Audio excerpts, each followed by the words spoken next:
Welcome to today's Explainer. I am stepping into the role of your dedicated, fee-only fiduciary financial planner today, and we've got one absolutely crucial mission: protecting your life's work. If you're married and you've spent decades building a retirement nest egg, you really need to understand that the default rules of the American retirement system, they are not calibrated to protect the surviving spouse. In fact, they are engineered for maximum government revenue. So pull up a chair because we are going to fix that together. Let me ask you something. Have you and your spouse ever sat down and actually modeled what your taxes will look like the literal day after one of you passes away?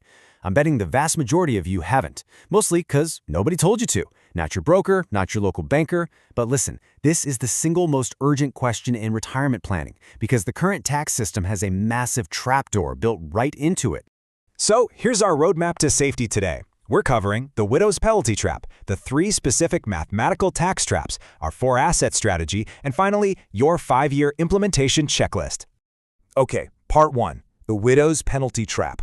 Let's look at a real American example. To really grasp the severity of this, picture a suburban living room. It's March 2026. Meet Linda. She's 68 years old. Just a few weeks ago, her husband Robert passed away. And they did everything right. They paid off the house, funded their 401ks, never carried any bad debt.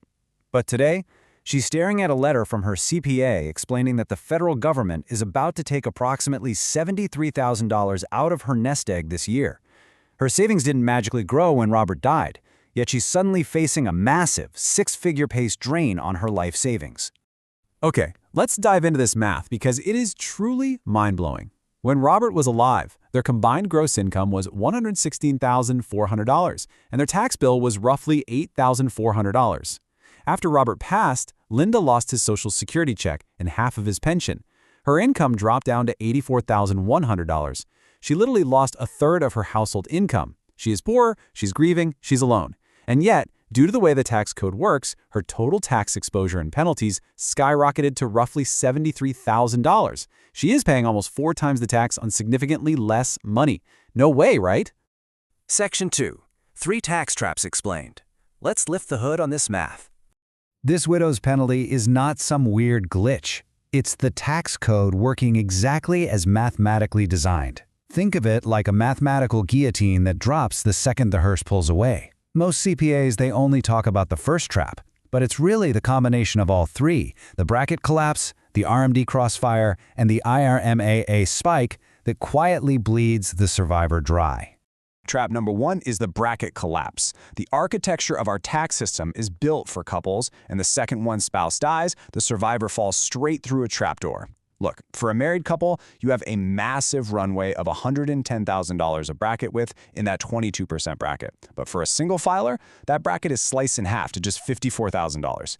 Linda's standard deduction was cut in half, her brackets shrank, and boom, she was immediately pushed into higher marginal tax rates.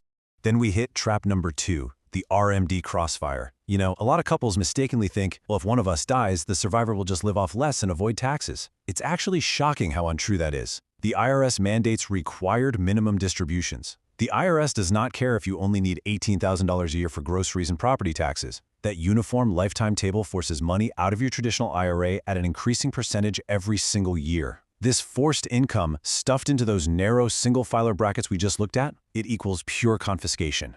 And the third trap is the IMRAA spike, the Income-Related Monthly Adjustment Amount. This is a total stealth penalty on your Medicare premiums.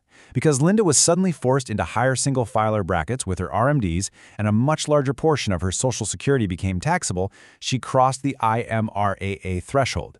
Her Medicare Part B and Part D premiums surged, costing her nearly $900 extra every year. And the absolute worst part? It operates on a 2-year delay. A spike in your income today triggers a massive Medicare premium surcharge 24 months from now. Which brings us to Section 3, the 4-asset strategy. Let's talk about the fiduciary fixes. Here's the hard truth. There is no escape once the funeral is over. The only escape is before. But the good news, the tools exist to fix this right now while you are both still alive. We have to restructure 4 specific vulnerable assets in your portfolio: your traditional IRAs, your taxable brokerage accounts, your unprotected pensions, and your fully taxable high-yield CDs. For each of these, the IRS has a trap waiting for the single survivor. But for each, we have a precise, legal, fiduciary fix. The crucial point is we have to act. First up, the traditional IRA. This is honestly the single largest source of widow's penalty damage in the typical American portfolio. Every dollar in there is future ordinary income just waiting to be taxed at those brutal single-filer rates. So what's the fix? Aggressive, multi-year Roth conversions while you're both still alive and filing married jointly. You voluntarily pay the tax right now at your wider, lower married rates. Then, the surviving spouse inherits a tax-free Roth IRA with 0 RMDs and 0 IRMAA spikes.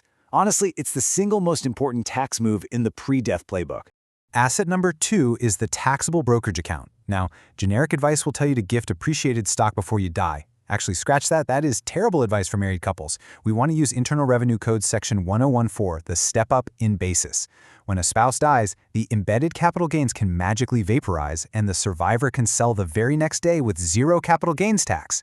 But, and this is a huge but, this only works if your account is titled correctly. Depending on your state, you need specific community property titling or a joint revocable trust. Correct titling is the absolute linchpin here. The wrong setup who costs the survivor tens of thousands in completely unnecessary taxes. Finally, we absolutely must protect your income streams, your pensions and your bank CDs. Most pensions default to a single life payout that just ends at death. We need to elect a joint and survivor option, or strategically use what we call the pension max strategy by funding permanent life insurance to replace the lost pension with tax-free death benefits for the survivor. And as for your CDs generating fully taxable interest, we strategically shift that cash into state-specific municipal bonds for tax-exempt interest, or into multi-year guaranteed annuities, MYGAs, which compound tax deferred. You got to keep that income off your 1099 to protect the survivor from bracket collapse. Section 4. The 5-year implementation checklist. Let's get to work. Executing these strategies mathematically defangs the widow's penalty. But the window to do this work is incredibly narrow, which is why we use a strict execution phase. I want you to take immediate action tonight. Step 1. Sit down at the kitchen table with your spouse, open a notebook, and literally write down these 4 asset categories and exactly how they are currently titled. Step 2. Find a fee-only fiduciary advisor or an estate planning attorney who deeply understands this exact math. Step 3. Work with them to execute your master plan. You really need to view this as a strict 5-year chronological checklist. In year 1, you urgently fix the brokerage titling and apply for life insurance while both spouses are still healthy. Over years 1 through 5, you execute those phased Roth conversions carefully so you don't accidentally spike your current brackets, and you gradually shift your CDs into MYGAs or munis. By year 5, your entire portfolio, the whole shebang, is completely restructured to provide robust, tax-free income for whoever survives. Listen, if you wait until a health diagnosis comes, half of these tools are already completely off the table. The cost of a 30-minute conversation tonight is 0. But the cost of inaction, it's literally 6 figures over a decade. Over a 20-year survival, we are talking about losing $1.3 million of your generational wealth. The IRS has built this trap relying entirely on quiet, isolated, grieving spouses sitting at kitchen tables with no advocate to fight back. But you do not have to be one of them. Your spouse does not have to be one of them. The tax code, ironically, contains the escape hatches right inside the very same chapters that contain the traps, but you must open them long before the funeral. The IRS is patient, and they are counting on your inaction. So my challenge to you is simple. Don't wait for a diagnosis.